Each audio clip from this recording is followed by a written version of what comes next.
Hey gamers, this is Jason. And Patrick. And welcome to RPGaymer episode 4, a podcast about streaming video games online through Twitch. You better work, Twitch.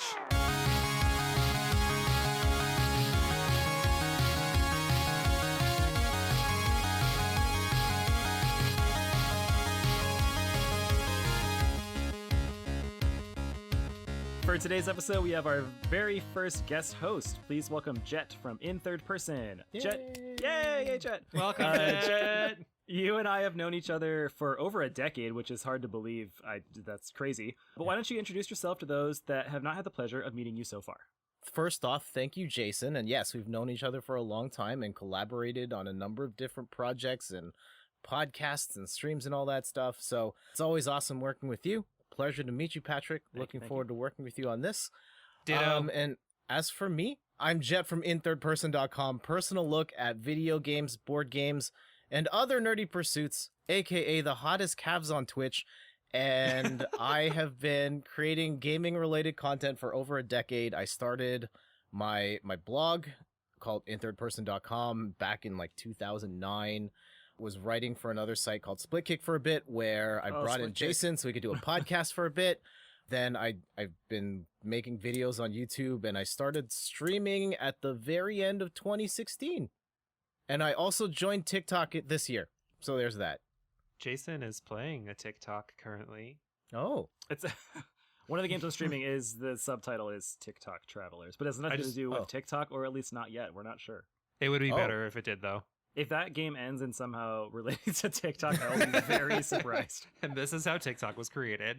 Ironically enough, I think when you said you started your blog 2010, I think I started mine right after, but that's really when I started to know Patrick too, because we met in 2009? Maybe it was 2008? Yeah. And then around the end of our time in college is when I started the blog, and we met each other online. And here we are now, 10 years later, which is hard to believe. Aww. Yeah. Aww.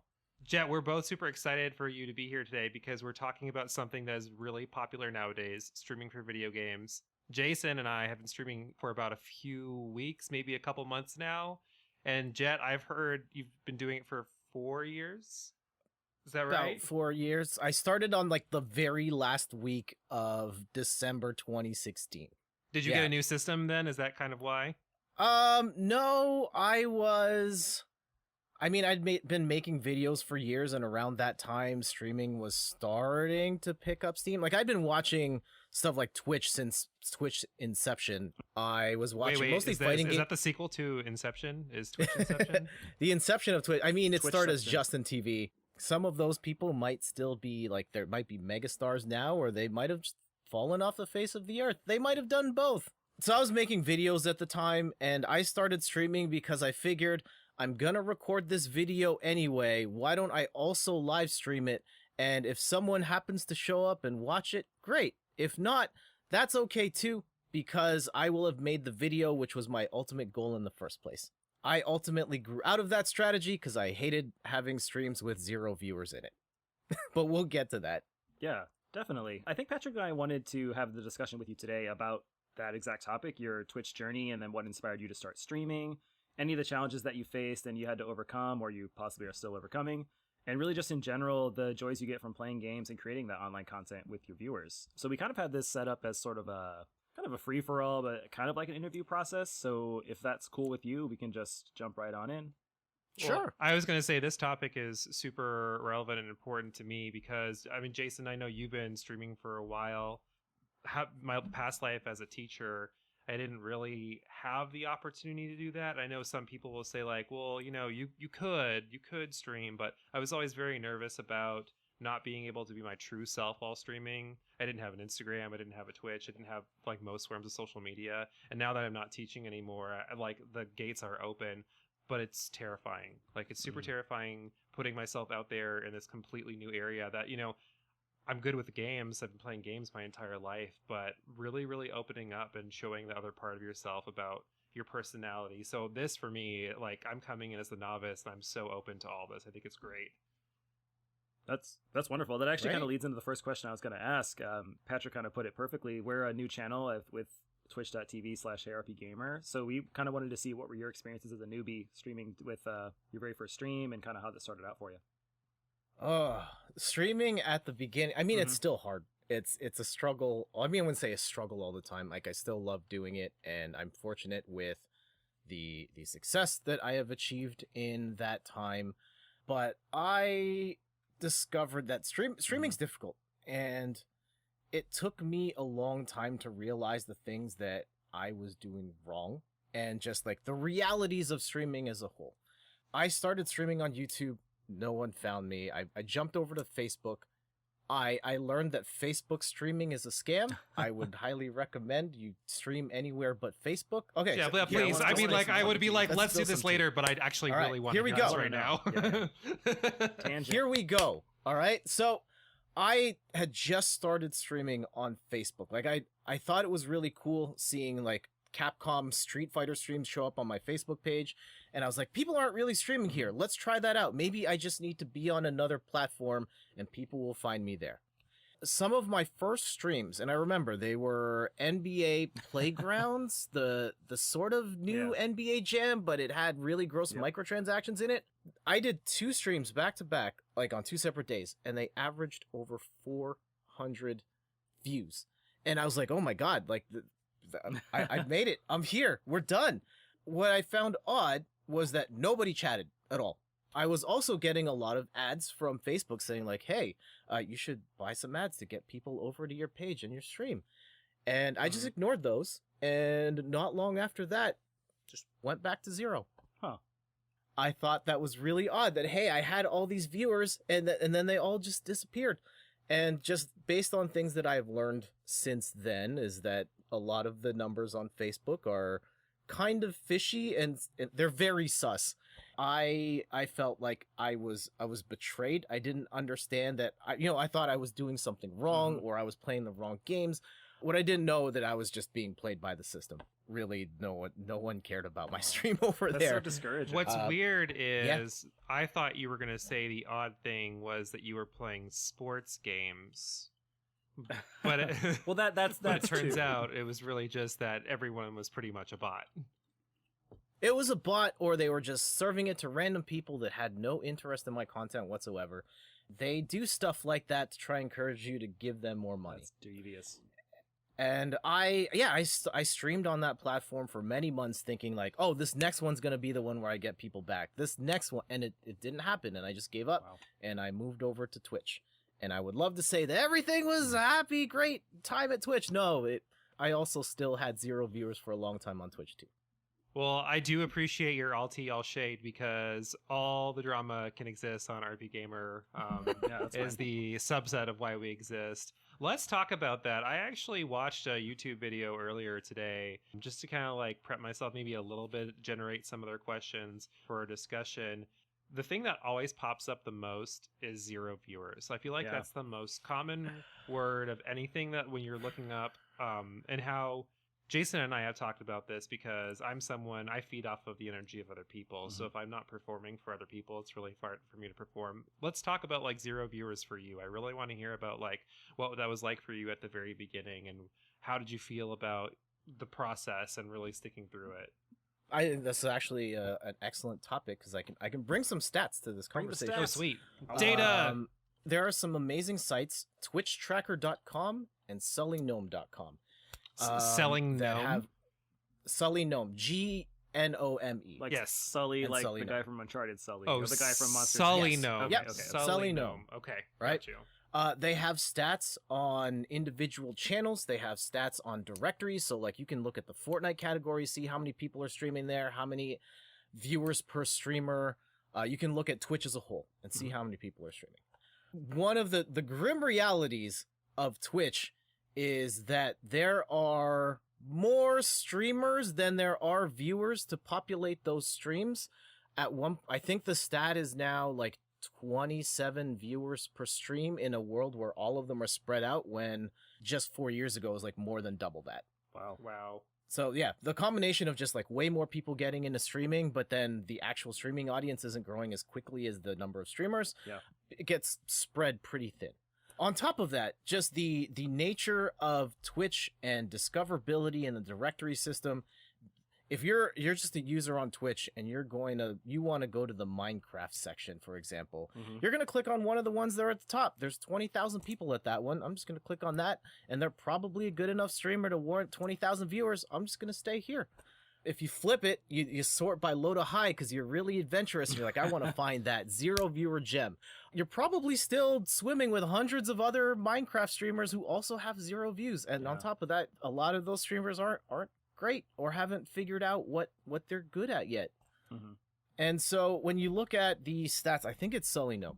It's about 88% of streamers average 0 to 3 concurrent viewers. Wow. That's a lot. Well, So that's not a lot. I felt really bad for a long time. I was embarrassed. Like I have 0 viewers. No one cares about my stuff. The reality is most people don't care about the vast majority of Twitch because millions of people are streaming on this platform every day for no one. And some people are streaming for years at a time without anybody watching them.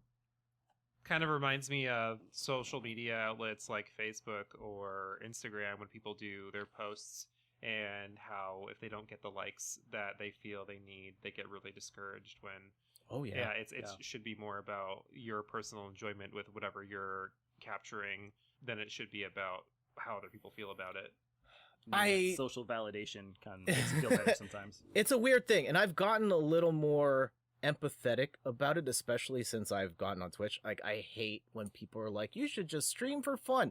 It shouldn't matter if people are watching you. But like, one of the core tenets of why people live stream is to share that experience with other people and to have other people interact with you. Some people can divorce themselves from that and just say, I'm here to make a video. If anyone shows up, great. If not, whatever. But for a number of people, the whole point of streaming is to share that experience with others. When no one shows up, when you've invited the entire universe, it can feel pretty depressing and degrading. I think that you're bringing up a really good point, because I think you're right, and that is the benefit of Twitch versus like YouTube, live streaming versus curated videos.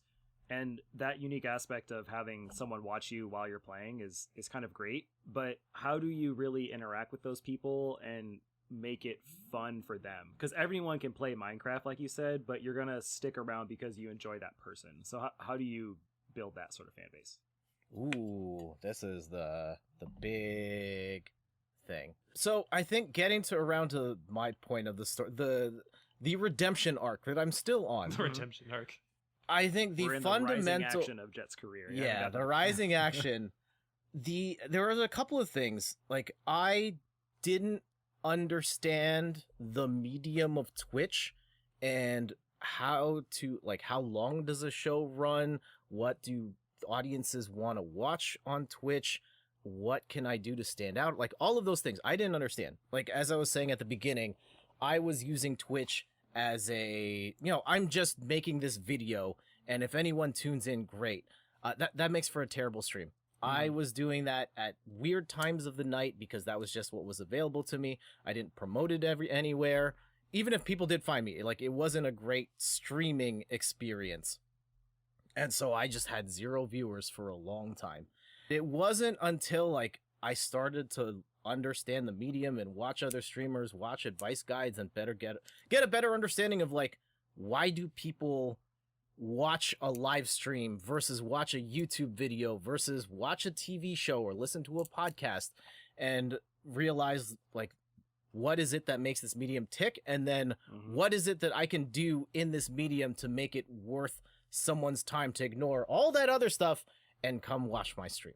Some things to understand about like Twitch as a medium is that it's very much a personality driven platform. People are on Twitch and they spend hours a day with their favorite streamers because they like the streamer, they like the personality. There's a lot of Twitch content is inherent with downtime. You're playing your Call of Duty Warzone, and you're just scavenging for weapons for minutes at a time before anyone shoots anything, or you're watching a streamer play a game who isn't necessarily the greatest player. Most of us aren't pro gamers, but you enjoy the person and the value that they offer, how they look, what the things that they say, the stories they share, the insight they have on the game they're playing, all of that type of stuff. And I think just like the greater concept of value, and I think this helped me a lot. There is a streaming advice person named Ashley Christ. She does great content, and she brought up this concept of value that really stuck with me. And she broke value into like 4 distinct categories. One of those is like education. So this is someone, let's say, is a pro at Street Fighter, and as they are playing the matches, they are teaching their viewers how to get better at the game. It could be someone who is a painter, and they're talking about the paints, and here's the paints you should buy. That type of stuff. I'm at your stream because I'm trying to learn something. Could be someone who's motivational. Someone on Twitch I watch, Tomination Time. He is a fitness streamer. I have not exercised in years, and it really shows. But I love hearing him be very like motivational. Hey, you've got this. You just got to do these things. And like he's not like telling me that I can get like ripped instantly or anything like that, but it's just very motivating to hear what he has to say. Side note, I was baffled I found out that people stream other things in video games on Twitch. Oh yeah, I was baffled. Some of my favorite streams that we've hosted have nothing to do with video games. Sometimes I've hosted spray paint art streams. We go into the backyard, I set up my phone, and then I'm just spray painting different pictures, planets, video game characters, stuff like that. We've done board games on the stream a couple of times. And yeah, just you can stream anything you want. I mean, our entire other podcast is on Twitch. Like, it's on there too, so it's kind of crazy. Those are some of my favorite streams. We didn't play any video games whatsoever. Hearts. The other 2 pillars would be entertainment value. This is what we mostly think of on Twitch. It's the streamer's really funny. They're really good at the game they're playing. They're playing The Sims and doing the 100 baby challenge. Let's go and see them make 100 babies, and then maybe they'll take a name from the chat. That type of entertainment. Here's someone playing Just Dance, and they're really good at dancing. Or maybe they're really bad at dancing. That type of stuff. And then, like, relational value. That is the connection that you have with your audience, your ability to keep the chat engaged. They're chatting with you, you're chatting with them. One thing I learned from my experience in radio broadcasting is the idea of companionship. And one of the reasons why people listen to radio is that the sort of like one way, the companionship that they feel with the radio announcer who comes in between songs and shares stories and brings them news. And it feels like when they're doing it really well, it feels like that's their friend and they're having a conversation, even though it's just one-way communication. I think that's something I've tried to lean into on my stream as well, is that, hey, a number of people I know aren't fans of the games that I play, but they have me on in the background. They're playing a different game. They're, washing the dishes, but they enjoy hearing what I have to say. And the stream still works even when they're not like locked in, deeply invested in whether or not we win this next Overwatch match or whatever it is. You got a nice voice for dishwashing. So, I mean, you cornered that market. Thank you. Great dishwasher voice. And so, yeah, those are kind of the 4, I think it's a way of looking at it. And like, what of those 4 things do you excel at? For me personally, I think I started out very strong in the relational value aspect of streaming and, being able to engage with the chat and keep conversations going even when I'm playing like intense rounds of Tetris and stuff like that. But I have been trying to inch my way a little more towards the entertainment side, raising the stakes on the games that I'm playing, doing more challenges, the voice changers, the sound effects, the money falling from the sky, the rap music video we start every stream with, that type of stuff. That's wonderful. I think building that community is what I feel like Patrick and I are probably looking at doing too, because adds a lot of fun, adds a lot of value to just playing a game, because you can have that parasocial relationship that you're talking about, like a radio host to the listener, but you can also interact with someone here on Twitch, and that's really unique, and that's awesome. So thank you for sharing that. I appreciate that. That's my favorite part of Twitch is, you get someone in the chat and you get a conversation going, you learn about where they're from, who they are. I've met people through Twitch from all over the world. We've had viewers from Australia, the Philippines, lots of viewers in Europe who share their stories. Some people who I normally wouldn't think would listen or like watch the show. We have like a decent number of women who enjoy the show, which is great because it's very different from my YouTube numbers. We'll talk about that a little later. even younger, like there are young teenagers, like teenagers who enjoy the show and they watch regularly, and it's crazy. Like you get value from watching this. I'm not a boomer, but you know what I mean, right? But they enjoy it, so that's cool. I think it's cool that you have a fan club. Do you have a name for your fans? That Are they like jet heads or something? I don't know. Randy came up with it during a road company. Call them the jetpack, but I the jetpack. That's perfect. Really good. That's really good. That's great. I love it. I'm very slow to use it. It's all good. Something that I think Patrick and I would both appreciate hearing a little bit about is your technical setup that you had, because first off, that can be challenging to begin with, but I feel like from watching you grow and evolve and how amazing you've become, Jet, I think that you've really added a lot more of the, let's call them advanced steps to streaming.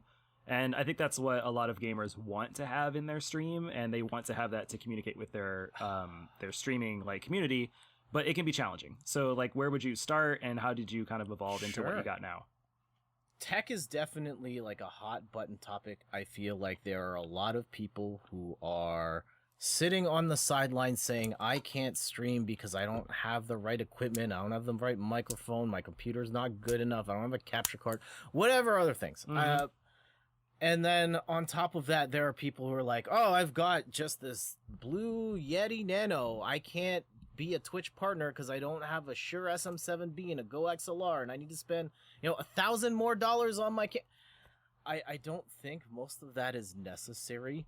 Mm-hmm. I would say that the essentials, if you're just starting out, if streaming software, ideally, if you are playing console and you're playing on a PlayStation or Xbox that has it built in, not impossible to start on there, but you're definitely going to be limited in your options.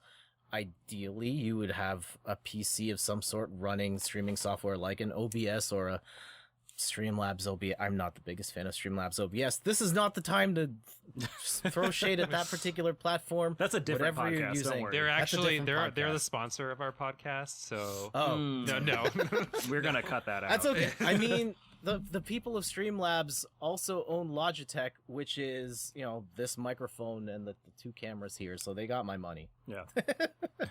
Thanks sponsors. Yeah. Honestly, if you're just starting out and you have interest in streaming, I say stream with whatever you've got.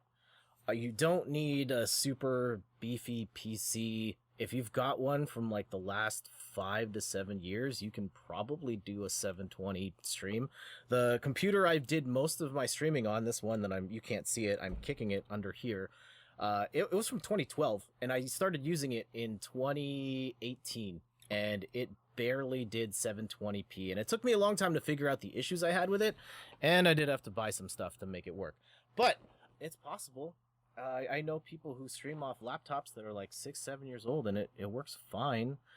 I've seen streamers with, they're using their onboard laptop mic, and they're still getting viewers. I know of at least one streamer. I've seen streamers who had more viewers than me, and it's just they used the Streamlabs app on their phone, and they're pointing it at the TV, and that was the stream. And it looked bad.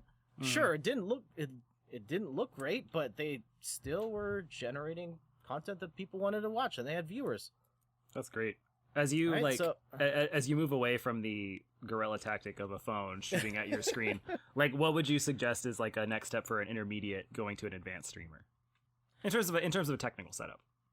A decent mic. Yeah. I don't think you need like the Shure SM7B with the Go XLR and put yourself out like $1,000 for that setup. If you're just starting out, you can get away with like a $50 to $100 USB mic, something like a Blue Snowball or a Razer Siren. That would be fine. Right now, like the hot XLR or the hot USB mic would be the Elgato Wave. Ooh. Nice. It's under $200. It sounds pretty good. It's about the same, roughly the same audio quality as the one I'm using right now. This is a Yeti Nano, but it also has software that none of the other USB mics have that give you more control over your sound. So for example, if you are playing, you're streaming a game and you've got your Discord call going, your game audio going, and you want to be able to play music to your stream so that the audience can hear it, but you don't want to hear the music because you want to be able to hear the footsteps in the game. You can mix those two things independently through the software on the mic, And that's the only mic that lets you do stuff like that. That's kind of amazing, to be honest. I could immediately see the use that I would use for that, so that's great.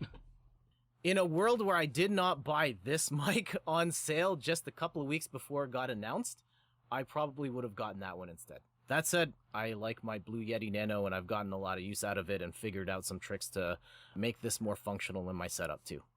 The big one would be, this isn't the best platform for it, but if you go to my site, inthirdperson.com, if you've got a USB mic that has a headphone jack under, you can set it up in such a way so that if you're console streaming, like one of the biggest challenges of console streaming is how do I hear my game sound through my headphones and then also hear the stream or my voice chat at the same time. Mm-hmm. And there are ways of routing the audio so you can hear everything through one feed through the output on your mic.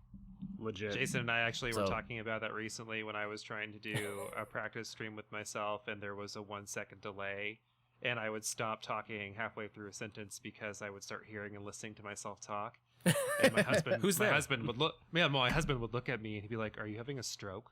Because I would start to talk and I would stop. And then to stop. He'd be like, "Are you okay?" And I'm like, "I don't know. Am I okay? Who is this? Where am I?" I love it. I love it. The other thing I would strongly recommend is a camera. A lot of people are camera shy, but like Twitch is a people platform. You're here for the personalities, and being able to, and this isn't even necessarily like, I want to see the attractive person on the other side. No, I want to see the person as they're talking to me and I'm talking to them, and the reactions they have when a hype moment happens, or they have this new flavor of Doritos that they want to show share with the audience, and then you eat them and they're disgusting, and then you clip that and you put it on TikTok for thousands. That actually happened. I watched that video. That you did. It's one of my most popular YouTube most downvoted video. But I will say, I think that's important, a piece of advice for our listeners and the new streamers, having that video on you. I know Jason and I don't do that, but I feel like having that natural connection, like you said, really helps build that trust. And I think it eases away from having to really push other things. Like, I don't know how some people do it that don't have a video on them, and how they push their personality so far and how they've really captivated people. But I just feel like you'd be working, hustling really hard to help build that connection. And kudos to everyone that is a streamer that is able to do that. And I know one of the people that I really like and follow, he doesn't video himself for anonymity, he can't because of his job. But Sure. I just don't know how. I feel like it would be so hard. Yeah, I think if I could jump in here too. Yeah. I think that video is great, and I think it's just to use for yourself if you're that's what I like to do. And I don't think that, maybe Jet would agree, I don't think that you need video, and if you're not comfortable, I wouldn't do video in any sense of the word. But I think that it's just a way that if you want to express yourself, you can. And I think that you bring up a good point, Patrick, where people can still have successful careers doing Twitch, doing streaming, whatever, without that video feed, and they just exemplify and show what they prefer anyways. So I feel like you and I think when we're streaming Remnant or even Streets of Rage, when we've done that one, there's just so much back and forth between us, and I think that's something that, if I can call out Jet, not saying you're doing anything wrong, but I think it's something that he doesn't necessarily get because he's not streaming with somebody else. We can use the advantage of that, and you don't necessarily need a camera, but it's something that you just use for what you have, and you go forward with that. So I think that it can work regardless. You just do what you got to do. I would love to see someone stream Resident Evil or a scary game with a camera on them, so you see those reactions. I hope when I start streaming those games, we have a camera so people can see that, because it's just hilarity. It's just hilarious to see how people will jump and cringe when the scariest moments occur. One thing I really like learning about people are some of the more sentimental things. So one of the things I want to hear from you is, what is your favorite streaming moment of all time? Oh, geez. I mean, there's a lot. I think just day to day, being able to interact with people from all over the world. I know there are viewers that have been watching for that remember when the stream was really bad, and it's hopefully gotten better and they've enjoyed it since, and they enjoy my company, or people who've said that I've helped them get through a tough time, or it was a Witcher stream. I was having a lot of technical difficulties, and someone had said I come to your stream because like I've just gotten off of work and like I come here to like relax and vibe and like, oh, that's really cool that I could be that sort of positivity for someone like that. Wow, that's great. The biggest ones though, like the big extravagant ones, have to be like the Extra Life 24-hour marathons. Well, yeah, where that's iconic. the iconic moments where I have a bunch of friends from, in the area. They all come to the house and play games. I have friends from, the States. Jason's on it every year. Shout outs to Double Jump, Matt and John, Biff Band Pop. And we play games for 24 hours and do it for an incredible cause, raising money for, children's hospitals around the world. And we've raised thousands of dollars doing that. And it boggles my mind how, just a couple of years ago, like, I don't even know if I can do this. And like last year we raised almost $4,000 for the Children's Miracle Network. And it's nuts. I think I'm floored that this platform has grown to a point where we can make that kind of impact on the world. The That's power amazing. of streaming. Yeah. Jason, do you have a personal favorite streaming moment? Honestly, when I think about streaming and like achievements in streaming, I think of the 24-hour stream too, which I'm not even like I'm like a part of it. Like Jet does the work, so don't get me wrong. But it's cool to see the impact and the reach that it has there. That's really neat. If I took it more personally with what I've done that I enjoyed, I really just like that I can say that I did what I wanted to do. I made Downstab outside of Hey RPGaymer, and like I don't stream that much, and I'd love to stream more, but I do it on my own time when I can. And just to be able to say, like, you know what? I finally got to play Dragon Valor last week. I finally streamed that game. It took like 10 years, but I finally did it. And so, but being able to have that sort of feeling of personal achievement is really good. And to get back to what we were saying earlier, not many people watched it. I think I had like 4 viewers, but I didn't mind. Like, I was enjoying it. I was talking about how it's somehow like an RPG beat 'em up on the PS1 I didn't even know existed. And like, that's the content that I wanted. And when I started, before Downstab was Downstab, it was Slick Gaming. It was the blog that I had. My whole goal with that was to make content that I could give back to the community that I enjoyed, and to make content that I liked. So I like older games. I like PS1 RPGs. I like game collecting. So being able to have that going and being able to push forward to make more content like that is really rewarding in its own. Yeah, that's great. I don't have anything as like intimate as doing something as a charity yet, or a marathon, and those sound incredible. So I was just going to say, for me, aside from getting to stream with my best friend, I think my favorite streaming moment was when we were streaming Streets of Rage 4, and I was roaming on a foam roller. And when I stood up, I slipped on the foam roller and fell on the ground, and you could audibly hear it throughout the stream. So that was my my high moment of streaming so far. I had no idea what was happening. I'm just like, are you all right? I just thought you might have been sitting there and then you just ejected out of your seat. Yeah. Completely different things. Mm-hmm. So yeah, you were talking about like my favorite games to stream. I think the big one has to be Tetris 99. It is a battle royale game in the Tetris universe, and part of why I love streaming that game, it's because of the nature of the game being 99 players, and you can kind of fake your way into everyone in the chat playing with you. That game has the matchmaking's not great. You can't squad up with people and then go into a public lobby. But if you all start the match at the exact same time, you have a pretty decent chance of all being in the same room. So it's a game that I love to play, and that a lot of people also love to play, and then we're all able to play in the same lobbies together. And I can share, I'm not limited to a 5-person lobby in Overwatch. I can play with 98 other viewers, and I have not hit that total yet. So still lots of room to grow there. It's also a naturally really hype game. Yeah. I watch your clip videos on Instagram, and I'm like, oh man, is he gonna win this time? And then you're always like, here we go, and then and it's so great. We also want to hear your thoughts, gamers, over on our Instagram and Twitter at HeyRPGaymer. Follow the conversation there and let us know what you think.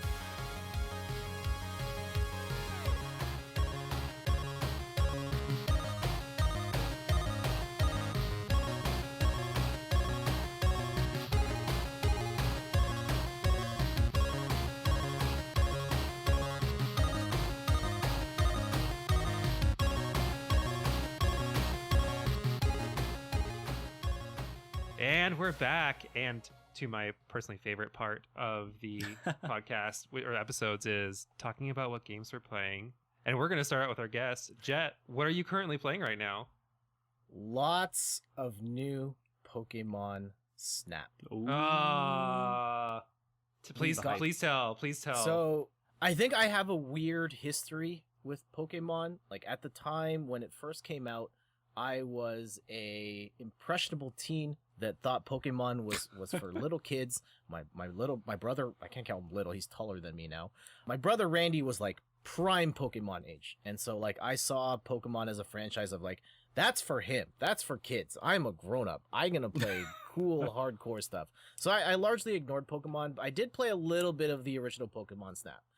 That was probably the only one I really had any interest in, just because it was such a novel concept of a game, like where you're going around taking photos, and there wasn't really anything like that since. And leading up to the release of Pokemon Snap, my wife and I hooked up the Wii U, where I had Pokemon Snap on the Wii U Virtual Console, and we played through it and had a lot of fun. I was like, I'm very curious to see how they make a Pokemon Snap in 2021. And for the most part, I'm really impressed with it. Patrick, by chance, are you playing Pokemon Snap? I'm not. I'm probably going to save that for my husband when he forgets about it, because it's one of those games where it's really cute and I know he'd be super into it. So I'm just waiting. He's a goldfish memory. So he'll forget that it even came out, and I'll be like, cool, guess what game just came out you're getting for your birthday or Christmas. Wow. I am playing a game that was completely blown my mind, because I'm all about indie games, but I found a game where you are the director of an off-brand Power Rangers TV show called Chroma Squad. And literally it's a tactics game, but the whole game is about like you building the best possible TV show that you can. Mm-hmm. You start with this really low budget studio, and you create these episodes, and you fight against Power Rangers-esque monsters, and there's like Megazord battles in it too. And you have certain tasks that you need to complete per episode, and if you do, you actually have like a fan meter of people at audience watching, and if they like it and you're doing successfuls, you'll get viewership. And if you do a really good job, your viewers will turn into fans, and fans turn into revenue, so you get more things to buy better equipment and better gear for your characters. And there's a little crafting system too, because you have these really, really crappy budget outfits, and if you beat up monsters, parts of their outfits rip off of themselves, and you can craft better outfits. And it's just like, how did someone think of this game? That sounds amazing. So cool. And it's cool. It's not expensive. It's called Chroma Squad. And if you were ever a fan of Power Rangers or Saturday morning cartoons, you will absolutely love it. It is so much fun. Is this a Steam game, or where are you playing it? I'm playing it on my Switch, because it's on it's where I Switch? play actually most of my games now. And I feel like it's probably only around $10 or $12. I don't think it's very much. I know I got it on super sale, but I think it's on Steam as well. Well, But I'm it's excited. great. Well, Highly recommend. I can segue off of that because I'm playing games that Patrick recommended, and so now I'm excited about this one too. I don't think since the last time we talked, I did end up playing and beating Gato Roboto, so I did complete that game. And Gato Roboto! It was super cute, and I loved it. And it really made me want to play more Metroid-like games. So, ironically enough, like a week after I beat that game, Axiom Verge on Switch was finally on sale, so I did buy that. To give you a little look into the life of Jason, I forgot I actually already own Axiom Verge. I just didn't remember that I had it. Jason, no. So, okay, but I bought it on Switch I asked recently. you specifically Okay, if you yeah. had it already, and you said no. I did, and I had it on PS4. I just forgot. So this is what happens sometimes. Anyways, now I have it on Switch, and I played that, and it's a lot more of the Metroid proper, if you will, because I feel like Gato Roboto is an homage and kind of a tongue-in-cheek humor of that series. Very tongue-in-cheek. Yeah, Axiom Verge is a lot more serious. It's a little bit more, I don't know, scary, if you will, in a sense. It's dark. There's It's a some little dark parts of it. Yeah, and I do like the challenge for it. It's much more challenging than Gato Roboto, but I feel like it's also more challenging than Metroid in a sense. There's a lot going on, and so far I like that game, and I'm a little caught up in it. But we've been kind of sharing our Switch and watching a lot of Pokemon Snap as well. So Axiom Verge is where it's at, and then of course I'm streaming TikTok Travelers as well on RPGaymer. Super fun. Come for the voiceovers, because they're great. If you didn't know, there's actually live voice acting, and the voice actors are on this podcast right now. Oh yeah. Oh. All right, thanks everyone for sharing. This is bringing us towards the latter end of our podcast here, and Jet, our gracious guest, actually is going to become our host for a little bit. I think he might have something planned for Patrick and I. I have an activity planned for the both of you, and you can work together on this. Absolutely not. I went through Podcast stripping. Woo! I went through the Nintendo Switch eShop, and I pulled 4 game titles of games you've probably never heard of. And so I'm going to name the game, and you are going to guess what genre of game it is, and then give me a description of what you think the game is about. Oh, fun. Okay, I can do this. Is one of the games And Chroma so- Squad? Because that would be really funny. No, it's not. That'd be serious- And so, yeah, this is just for fun. I'm going to throw these names out there, and let's see how creative you guys get with these. All right. Okay, game number 1. Cat Girl Without Salad, Amuse-Bouche. Wait, that's the name of the game? That's the name of the game. Cat Girl Without Salad, Amuse-Bouche. It's French. Well, A-M-U-S-E dash Isn't it B-O-U-C-H-E. I think it's amuse-bouche. Okay, fine. Amuse-Bouche. Wait, okay, cat salad, what? Cat Girl Without Salad, Amuse-Bouche. So that means like amuse my mouth or have fun with my mouth.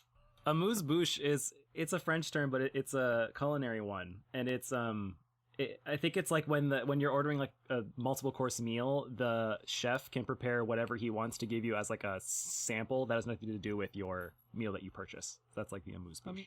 Amuse bouche. Sure. Does why don't you think sound about what like- this is, Patrick? Okay, so because cats are in it, I'm gonna say that this is a dating sim for cats, where they go to a restaurant and you play actually the chef who's trying to set them up on the date together by cooking them very, very delicious cat food. I mean, I would play that. I think it's more of an action puzzle game. If you played like that sushi one Nintendo did, I don't even remember what it's called. Sushi Striker. Sushi Striker. I'm thinking it's like that. So, but it involves cats, and you are the chef, and you're trying to match 3 style culinary falling sort of tiles in order to impress your patrons, which, ironically enough, are frogs. Or if it's not food, what if it is cat buttholes? And you have to line up the 3 cat buttholes. So I that way don't know they'll if I want a disappear. game where you're going to be eating cat buttholes. I mean, the No, cat... but they're like the little cute X's or little cute O's. It's, I mean, it is a cat girl without salad, presumably to... I think it's without salad because she wants things better than salad, so like you don't match the salads. I mean, obviously that's what it is. So let's just go to question number 2. Let's hear it. I want to know. I want to know what it Okay. is. The genre of the game, there's actually 3 categories here that listed on the Nintendo eShop. Arcade, action, side-scrolling shmup. Ooh, I'd play it. I'll read. Okay. What's Here's a the shmup? pitch. That's a What's shoot a 'em up. shmup? It's like Okay. a Gradius. Oh, or something like that. shoot 'em up. Okay, Mm. yeah. Yep. Got you. Interstellar mayhem, a bounty hunting cat girl, funktasmical genre-spanning action. This one has it all. No fooling. Blast everything that moves in the genre-defying action extravaganza. Take control of Kabako, a cat-eared intergalactic bounty hunter, as she patrols the galaxies with her faithful companion Squiddle in search of ridiculous space criminals. Genre defying. I love it. That is literally the game I described. So Yeah. 1 point for Patrick. Caveat to this game, I think that you need to put all these games. Caveat to this game. Cat's Fiat. You You know I need was to going put say all it. these games somewhere so I can look them up and probably play them. Okay. I don't know if you want to play. I would look it up, and if it's one of those games that's like 99 cents, I'll give it a try. Game number 2. Invisible Fist. Oh, that's it. Okay, so that was my honeymoon night. Oh my God, Patrick. God. Sorry, Scott, for when you listen to this. Don't worry, he's gonna forget with his goldfish memory.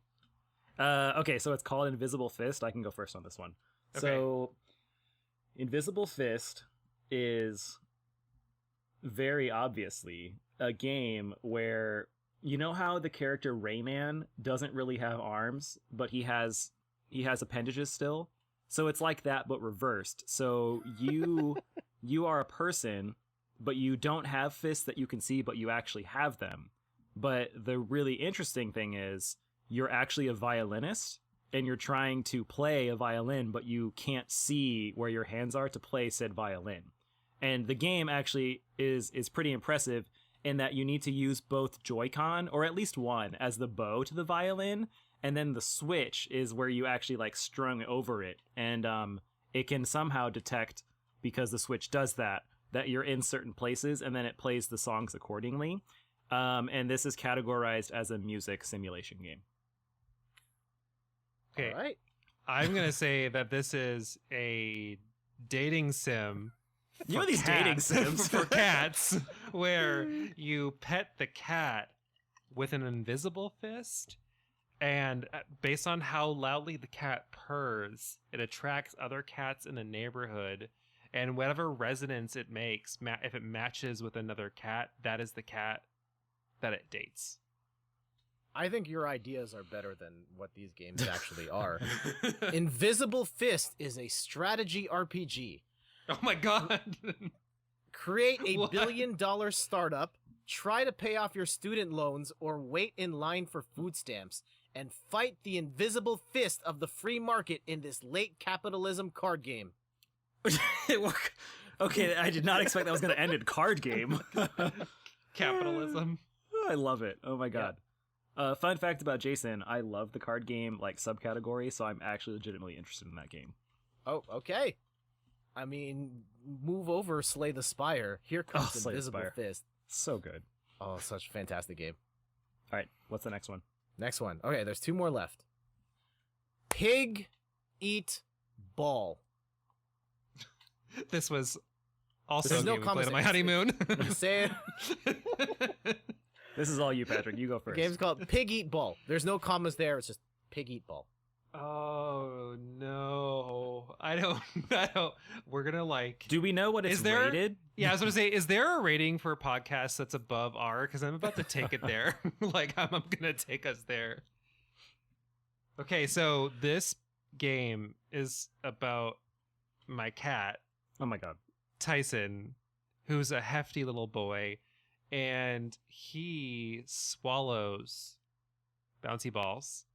And you have to perform. It's what was that like doctor game that was on the Wii? Operation? Yeah, it's Oh, like Operation. yeah. Or no, it was You're thinking of- surgery. Trauma Center? It's like Trauma Center, but it's for cats, and you have to perform accurate tummy pokes in order to dislodge the ball from either his esophagus, his stomach, or his bootay. And if you don't, you unfortunately lose your cat. Oh wow. The It's intensity. a little dark game. That's dark. depending on that's the bad ending. The good ending is you Mhm. save all the cats. Okay. Jason, what do you think? Pig Eat Ball is it's a traditional RPG, and you play as the main character, who is called Pig, but you can name him whatever you want as long as it's less than 6 characters. And it's a traditional role playing game with battles and turn based battles that you find in RPGs like Final Fantasy and Dragon Quest. And the whole goal here is for this pig on a farm to get across his pig pen in the farm to find out what the farmer is putting in these other animals' feed baskets. So Pig doesn't have a strong lexicon and a good brain because he is Pig. So he only thinks of it as ball. So Pig wants to eat ball, and that's the journey you go through. But it's actually just a metaphor because Pig is the American society, and ball is actually the corporations that hold back all the lower and middle classes from ever succeeding. So it's really an allegory to that sort of story of the American culture. I mean, trying to go with that invisible fist strategy there. I see what you did. Mhm. Actually, Pig Eat Ball is an arcade action adventure puzzle game. Okay, there's also a typo in this too, but I'm gonna read it literally and you'll find it. Insane action adventure about eating, getting fat, and barfing on things. Oh, I was pretty close then. Fight, eat, and solve your way through 200 plus action levels using amazing Neo arcade gameplay. King Cake, the dessert-headed monarch, has decided it's time for his daughter to get married, but she other plans. This is like copy paste from Nintendo's website. But she other plans.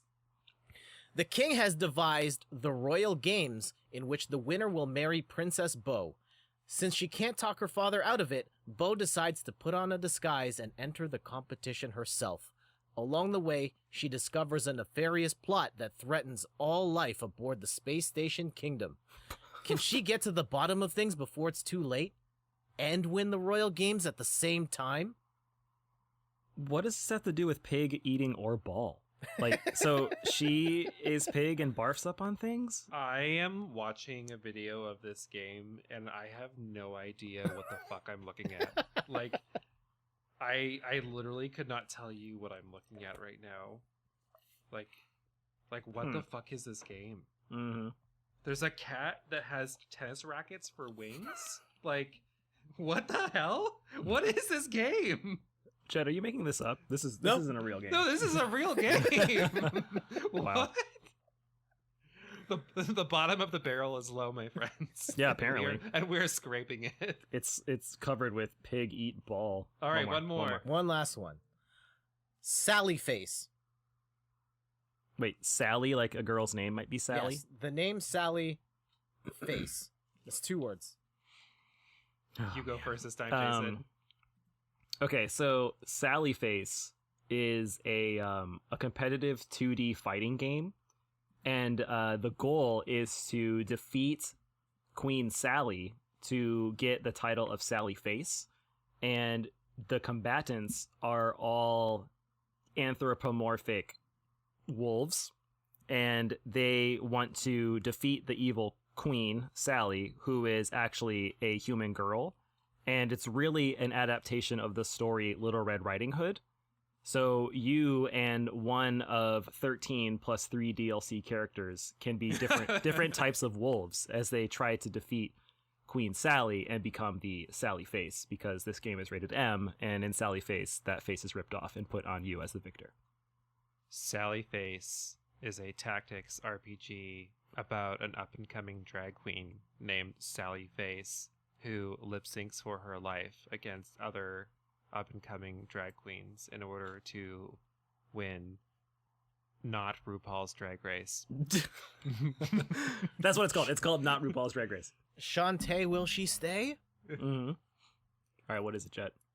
It is, according to Nintendo, it is an adventure, puzzle, and other game.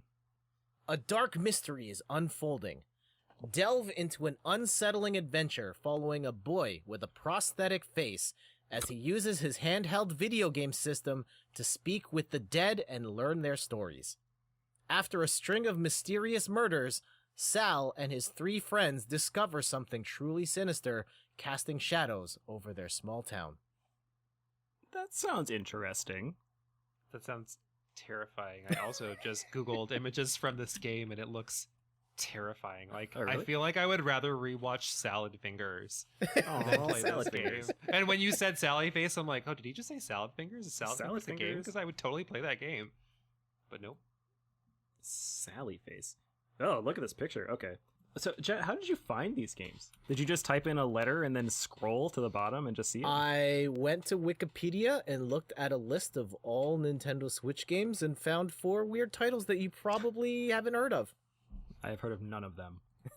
The 5th game that Jason has never heard of is a game called Axiom Verge. Okay, yeah. Awesome. Well, that was fun, Jet. Thank you for sharing that. I'm sure there are more games like that, but we're gonna stop the bleeding at 4, and we're gonna go from there. Yeah, if you found a game, listeners, that no one has ever heard of, please post it on our Instagram, because I want to look at the images and be terrified for the rest of my life. Get that Sally Face. It's gonna be on your nightmares tonight. It will. All right, everyone, that is going to be our podcast for today. Thank you so much for tuning in. Like we said before, if you liked what you heard and want to get in on that conversation, you can follow us on Twitter and Instagram. Both of them are at RPGaymer. And as Patrick was saying, if you know any of those funny game titles, things like that, we'd love to hear them. And any information about Twitch that you want to talk about, discuss, or learn more from, we'd love to hear that too. And we want to give one last special shout out to Jet for being here with us. Thank you so much. That was Jet! great. We had fun. Hope you had a good time too. And did you have any last words you want to say to our podcast listeners today? Yeah, thank you. That was awesome. And I apologize for just going off on the streaming stuff. I feel like there's so much to talk about in that realm, and I hope that I provided value where I did. But if you're looking for me anywhere else, you can check out my website, inthirdperson.com. You can also find me on Twitter, Instagram, and TikTok at inthirdperson. I post content every day. On YouTube, I'm also there at inthirdperson. And is that it? Yeah, it's TikTok, Twitter, Where else am I? Instagram, YouTube. Oh, and the Twitch channel. There it is. Yes, on Twitch at inthirdperson. And Canada. You can find him at Canada. In Canada. I'm outnumbered finally in this podcast. Yeah. I did want to give a shout out to Jet's website and blog, inthirdperson.com. If you specifically have questions about Twitch streaming and information about that, he has a lot of informative articles that he's written, which are actually really great. And not going to lie, I have referenced them to look at what we're doing with Hey RPGaymer. So if you have more questions, I would highly suggest following him there. Hey, thanks for that. If you enjoyed listening to us today, be on the lookout for our next podcast, Everything About Final Fantasy. We appreciate you all for listening and hope you had a great time. Now go out there and get gaming.